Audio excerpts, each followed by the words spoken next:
नमस्कार मित्रों, मैं हूं अशोक वर्मा। आप देख रहे हैं टीवी 20 न्यूज। आप सभी प्रिय दर्शकों को टीवी 20 न्यूज परिवार की तरफ से छठ पूजा की ढेर सारी शुभकामनाएं। अब रुख करते हैं आज की खबरों की तरफ।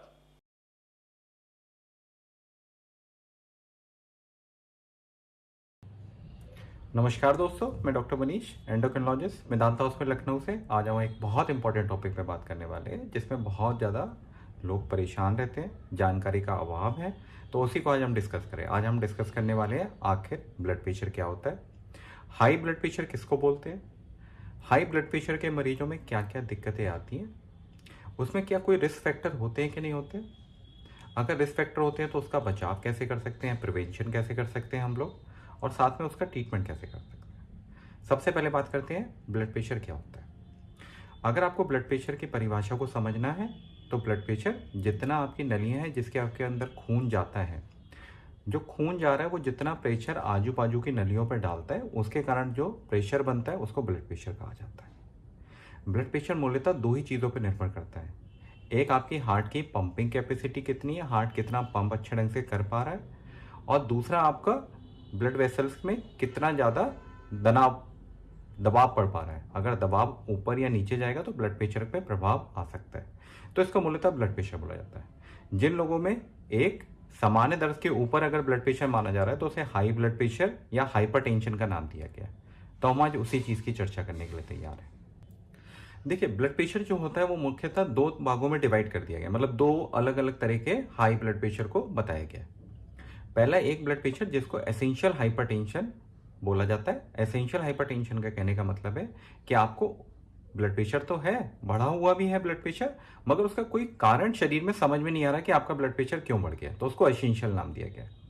दूसरा एक और ब्लड प्रेशर है जिसको सेकेंडरी हाइपरटेंशन बोला गया है, जिसमें कोई ना कोई कारण शरीर के अंदर मौजूद है और जिसका पता लगा लिया गया।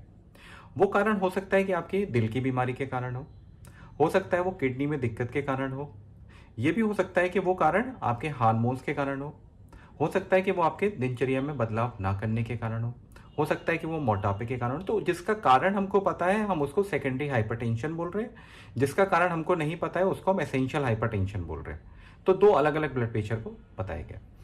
अब बात करते हैं, अगर आपका ब्लड प्रेशर या हाइपरटेंशन कंट्रोल नहीं होगा तो आपको क्या दिक्कतें हो सकती हैं।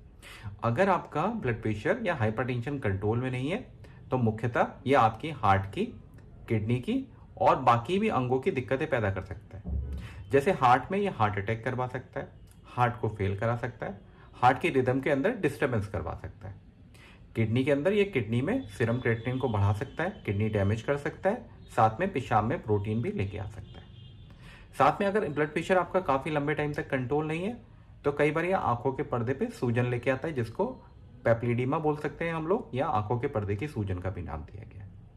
अगर ब्लड प्रेशर आपका नियमित रूप से कंट्रोल में नहीं रहेगा तो और भी अंग है जिसमें इसके प्रभाव आने की आशंकाएं काफ़ी हद तक ज़्यादा हो जाती है। अब हम बात करेंगे आखिर ब्लड प्रेशर आपको क्या क्या संकेत दे सकता है, कैसे पता चलेगा कि आपको ब्लड प्रेशर की दिक्कत आ रही है या आ चुकी है। उसके कुछ प्रभावी संकेत हैं जिससे हम इसको जान सकते हैं, मगर क्या आपको मालूम है लगभग 40% लोगों में ब्लड प्रेशर का कोई संकेत मिलता ही नहीं है। मतलब लोगों को पता ही नहीं होता कि उनका ब्लड प्रेशर बढ़ चुका है। तो ब्लड प्रेशर बढ़ने के जो हमें संकेत देखने के लिए मिलते हैं, कई बार सिर में काफ़ी भारीपन जिसको हम हेडेक का भी नाम दिया गया है, कई बार चक्कर आने शुरू होते हैं या डिजीनेस टाइप का लगना शुरू होता है, कई बार आपको उल्टी वाला फीलिंग शुरू होता है, कई बार पैरों में दर्द रहता है, थकावट कमजोरी आपको लगने लगती है, कई बार आंखों में बहुत ज़्यादा भारीपन लगता है, ऐसा लगता है कि आंखें पूरी भरी भरी हैं, कई बार पैरों में सूजन आने की संभावनाएं बढ़ जाती हैं, कई बार चेहरे में सूजन देखने के लिए मिलता है। तो ये अलग अलग कैटेगरी है जिससे आपको संकेत मिल सकता है कि आपको हो सकता है कि ब्लड प्रेशर की शुरुआत हो रही हो या ब्लड प्रेशर आपको आ चुका है। तो अगर इनमें से कोई भी संकेत आपको देखने के लिए मिलता है तो एक बार किसी भी नजदीकी डॉक्टर साहब से अपना ब्लड प्रेशर जरूर नापाएं। अब ब्लड प्रेशर नापने में होता क्या है कि दो अलग अलग चीजें देखने के लिए मिलती हैं। एक ऊपर का ब्लड प्रेशर होता है, एक नीचे का ब्लड प्रेशर होता है। ऊपर के ब्लड प्रेशर को सिस्टोलिक बोला गया है, नीचे के ब्लड प्रेशर को डायस्टोलिक बोला गया है। ब्लड प्रेशर को नापते कैसे हैं घर पे हमने हमारे एक वीडियो में आपको बहुत अच्छे ढंग से समझाया, आप चाहें तो उसको देख सकते हैं। तो अब बात करते हैं किन कारणवश ये ब्लड प्रेशर या हाइपरटेंशन काफी हद तक बहुत जल्दी अब देखने को मिलने लगा है। सबसे मुख्य कारण जो हमें देखने के लिए मिलता है वो होता है लैक ऑफ फिजिकल एक्टिविटी, मतलब दिनचर्या में आप रेगुलर व्यायाम या कसरत नहीं कर रहे हैं। अगर आप नियमित रूप से कसरत नहीं करेंगे, नियमित रूप से टहलने या फिर घूमने या किसी और फॉर्म की फिजिकल एक्टिविटी नहीं करेंगे तो ब्लड प्रेशर आने की संभावनाएं काफी हद तक बढ़ जाती है। दूसरा सबसे महत्वपूर्ण कारण स्ट्रेस। अगर आपका स्ट्रेस लेवल बहुत ज्यादा है, काम के कारण, फैमिली के प्रेशर के कारण या फिर आपके बिजनेस के कारण, तो एक ऐसा फैक्टर देखने को मिला है कि इसमें ब्लड प्रेशर आने की संभावनाएं काफी हद तक बढ़ जाती हैं। तीसरा, अगर आपकी रात की नींद में कोई भी डिस्टर्बेंस चल रहा है, चाहे रात की नींद आपको बहुत लेट आती है, रात की नींद बीच बीच में टूट जाती है, नींद बहुत जल्दी अर्ली मॉर्निंग अवेक हो जाती है, मतलब बहुत जल्दी सुबह नींद खुल जाती है, तो ऐसे पेशेंट जिनको नींद की बहुत ज़्यादा समस्या है उनमें ब्लड प्रेशर आने की संभावनाएं काफ़ी हद तक बढ़ जाती है। चौथा फैक्टर, खाने पीने में आप ढंग से जो आपको बैलेंस डाइट लेनी है आप उसका प्रयोग नहीं कर रहे हैं। आप ज़्यादातर फास्ट फूड की तरफ सेवन में आ चुके हैं, जैसे चाउमीन, बर्गर, पिज्जा, कचौड़ी, समोसे, कोल्ड ड्रिंक, चिप्स, नमकीन, चॉकलेट, आइसक्रीम, इस तरह की डाइट जिसमें फैट का परसेंटेज बहुत ज़्यादा है, कार्बोहाइड्रेट का परसेंटेज बहुत ज़्यादा है, उस केसेस के अंदर क्योंकि अतिरिक्त मोटापा पैदा हो जाता है तो ब्लड प्रेशर आने की संभावनाएं काफ़ी हद तक बढ़ जाती है। तो अगर आपके खाने पीने में बहुत ज़्यादा डिस्टर्बेंस है तो उसको सुधारने की एक आप कोशिश कर सकते हैं। एक और important factor, smoking and alcohol. ये दो ऐसे चीज बताए गए हैं, जितना आप मदिरा पान करेंगे, जितना आप स्मोकिंग लेंगे, जितनी आप सिगरेट, बीड़ी किसी भी फॉर्म में आप ले रहे हैं, तो उसमें ब्लड प्रेशर आने की संभावनाएं काफी हद तक बढ़ जाती है, क्योंकि ये आपके बॉडी के अंदर जो सिस्टम होता है उसको डिस्टर्ब करता है। खासकर स्मोकिंग और अल्कोहल एक ऐसे दो चीजें बताई गई हैं जिसके कारण आपका बॉडी का जो बैलेंस सिस्टम है वो काफी हद तक डैमेज हो जाता है। ये जितना ही डैमेज होगा उतना ही बॉडी के अंदर वो हार्मोन ज्यादा बनने लगेंगे जो शरीर के अंदर ब्लड प्रेशर आने की संभावनाओं को काफी हद तक बढ़ा देंगे। अब बात करते हैं आखिर कितने दर को बोला जाएगा कि इसको ब्लड प्रेशर की संभावनाएं आ चुकी हैं, या मरीज को या किसी भी व्यक्ति को ब्लड प्रेशर आ चुका है। मतलब कि नॉर्मल ब्लड प्रेशर कितना होता है, बढ़ा हुआ ब्लड प्रेशर कितना होता है, और बहुत ज्यादा ही बढ़ा हुआ ब्लड प्रेशर किसको बोलते हैं। तो सबसे पहले नॉर्मल ब्लड प्रेशर की परिभाषा में 120 ऊपर का सिस्टोलिक ब्लड प्रेशर और नीचे का 80 डायस्टोलिक ब्लड प्रेशर से नीचे चल रहा है तो इसको नॉर्मल परिभाषा में नॉर्मल ब्लड प्रेशर बोला जाता है। एक होता है एट रिस्क, मतलब जिनमें ब्लड प्रेशर की आने की संभावनाएं अब बढ़ गई हैं, जिसमें आपका ऊपर का ब्लड प्रेशर 120 से 129 के बीच में आने लगा है, तो उसको स्टेज 1 बोला जाता है ब्लड प्रेशर। तो उनमें अब एट रिस्क कैटेगरी है, जिसमें अगर अभी आपने अपनी जीवन शैली में सुधार नहीं किया तो आगे जाके आप ब्लड प्रेशर के मरीज या पेशेंट हो जाएंगे। ब्लड प्रेशर की परिभाषा के अंदर अगर आपका ब्लड प्रेशर 140 सिस्टोलिक या नीचे का ब्लड प्रेशर 90 डायस्टोलिक बढ़ा हुआ है तो उसको हाइपरटेंशन का दर्जा दिया गया है, वो स्टेज 2 के अंदर आता है। मतलब 140 से नीचे के ब्लड प्रेशर के दर्जे को स्टेज 1 बोला जाएगा, 140 के ऊपर के दर्जे को ब्लड प्रेशर को स्टेज 2 बोला जाएगा। डायस्टोलिक ब्लड प्रेशर में अगर आपका डायस्टोलिक ब्लड प्रेशर नीचे वाला ब्लड प्रेशर अगर आपका 90 के नीचे है मगर 80 के ऊपर है तो वो स्टेज 1 में कहलाएगा, अगर वो 90 के ऊपर जा रहा है तो वो स्टेज 2 के अंदर आएगा। तीसरा सबसे इंपॉर्टेंट, जिसको हम एक्सीलरेटेड हाइपरटेंशन या हाइपरटेंशन इमरजेंसी का भी नाम दिया जाता है, जिसमें आपका ऊपर का ब्लड प्रेशर कई बार 180 के ऊपर निकल जाता है और नीचे का ब्लड प्रेशर कई बार 120 के ऊपर निकल जाता है। ये कंडीशन इतनी ज्यादा विचित्र होती है जिसमें काफी हद तक कॉम्प्लिकेशन देखने के लिए मिलते हैं, क्योंकि ये ब्लड प्रेशर कई बार अचानक से आता है। अचानक से आएगा तो ये कई बार तक शरीर के अंदर अच्छे खासे कॉम्प्लिकेशन दे देता है। कॉम्प्लिकेशन जटिलताएं, जैसे कि अचानक से आपको दिखना बंद हो जाएगा, आपको ऐसा लगेगा कि आपका हार्ट पंप करना बहुत तेजी से शुरू कर चुका है, आपको ऐसा लगेगा कि आपको फालिश का अटैक आ रहा है, आजू बाजू का एक हिस्सा हो सकता है काम ना करे आपका, हो सकता है कि आपको हार्ट अटैक या हार्ट फेलियर की दिक्कतें देखने के लिए मिले, और कई बार इसी में मेमोरी इंपेयरमेंट, मतलब याददाश्त की क्षमता जो होती है आपकी वो कई बार कई हद तक काफी कम हो जाती है।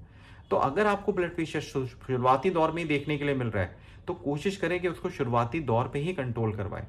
अगर ब्लड प्रेशर समय रहते कंट्रोल रहा, लिमिट के अंदर रहा, कम से कम 130-80 के अंदर वो अगर रहेगा तो आपके शरीर में कॉम्प्लिकेशन किसी भी फॉर्म में आने वाली दिक्कतें काफी हद तक कम हो जाएंगी। तो अब बात करते हैं आखिर इस ब्लड प्रेशर का हम मैनेजमेंट कैसे करेंगे, आखिर ब्लड प्रेशर का हम लोग को सुधार कैसे करना है। मतलब हम दोनों चीजों पे बात करने वाले हैं, आखिर इसमें बचाव कैसे करना है और उपचार कैसे करना है। सबसे पहले आपका जितना सॉल्ट का इंटेक है, जितना आपका नमक का इंटेक है, उसको आपको काफ़ी हद तक कम करना पड़ेगा, क्योंकि नमक एक ऐसा फैक्टर माना गया है जिसके अंदर सोडियम की मात्रा बहुत ज़्यादा होती है और जिसमें ब्लड प्रेशर भी बढ़ने की संभावना काफ़ी हद तक बढ़ जाती है। तो अगर आपको ब्लड प्रेशर है तो नमक, अचार, पापड़, चटनी से काफ़ी दूर रहे। दूसरा सबसे इंपॉर्टेंट फैक्टर, अगर आपकी लाइफ में स्ट्रेस लेवल बहुत ज़्यादा चल रहा है तो कोशिश करिए वो स्ट्रेस के लेवल को कम करने के लिए। अगर वो अपने आप कर पा रहे हैं तो बहुत अच्छी बात है, नहीं तो आप मेडिटेशन या योगा का सहारा भी ले सकते हैं। ये दो एक ऐसी चीज़ें हैं जो आपके बॉडी के स्ट्रेस लेवल को काफ़ी हद तक कम कर देती हैं। तीसरी महत्वपूर्ण चीज़, अगर आप स्मोकिंग और अल्कोहल की तरफ हैं तो कोशिश करिए जितनी जल्द हो सके उतनी जल्द अल्कोहल, स्मोकिंग को तुरंत बंद कर दें। चौथी इंपॉर्टेंट बात, आप अगर फिजिकल एक्टिविटीज नहीं कर रहे हैं तो रेगुलर फिजिकल एक्टिविटीज की तरफ आप शुरू कर दें। फिजिकल एक्टिविटी किसी भी फॉर्म में आप कर सकते हैं, सिर्फ और सिर्फ आपको 25 से 30 मिनट रोजाना का निकालना है। फिजिकल एक्टिविटी आप साइकिलिंग के रूप में कर सकते हैं। फिजिकल एक्टिविटी आप चाहें तो तैरने के लिए जा सकते हैं, आप चाहे तो टेनिस खेल सकते हैं, आप चाहे तो बैडमिंटन खेल सकते हैं। वो आपकी चॉइस पे डिपेंड करता है कि आप कौन सी फिजिकल एक्टिविटी करना चाहते हैं। एक और इंपॉर्टेंट फैक्टर, डाइट में आपको बहुत अच्छे ढंग से सुधार करना पड़ेगा। जो आपकी डाइट है वो एक बैलेंस डाइट होनी चाहिए। बैलेंस डाइट के अंदर कोशिश करिए जितनी फैट का कंटेंट आपका कम रहेगा उतना ही ब्लड प्रेशर का उछाल काफी हद तक कम देखने के लिए मिलेगा। सबसे इंपॉर्टेंट बात, अगर आप ओवरवेट हैं कोशिश करिए अपना बॉडी वेट कम से कम अगले 6 या 8 महीने में 8 से 10% कम करने की कोशिश करिए। अगर आपको और भी कोई दिक्कत है ब्लड प्रेशर के साथ, जैसे कि डायबिटीज या कोलेस्ट्रॉल की दिक्कत, तो उसको भी कंट्रोल करने की कोशिश करिए, क्योंकि कई बार ब्लड प्रेशर और शुगर की बीमारी अगर एक साथ मिल जाए तो ब्लड प्रेशर का उछाल और शुगर की बीमारी में शुगर का उछाल काफी हद तक बढ़ जाता है, देखने के लिए मिलता है। तो दिनचर्या का जितना अच्छे सटीक तरीके से आप पालन करेंगे उतना ही आपका ब्लड प्रेशर या हाइपरटेंशन उतना ही अच्छे ढंग से कंट्रोल रहेगा।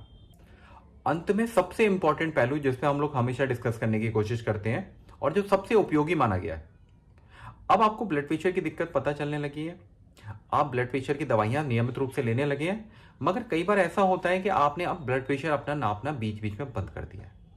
तो जब तक आप अपने घर पे ब्लड प्रेशर या फॉलोअप में नहीं जाएंगे किसी भी डॉक्टर के पास तो आपको पता नहीं चलेगा कि किस समय ये कितना बढ़ता जा रहा है। हो सकता है कि एक ऐसा समय आए कि आप दवाइयों को बदलने की जरूरत पड़ने लगे।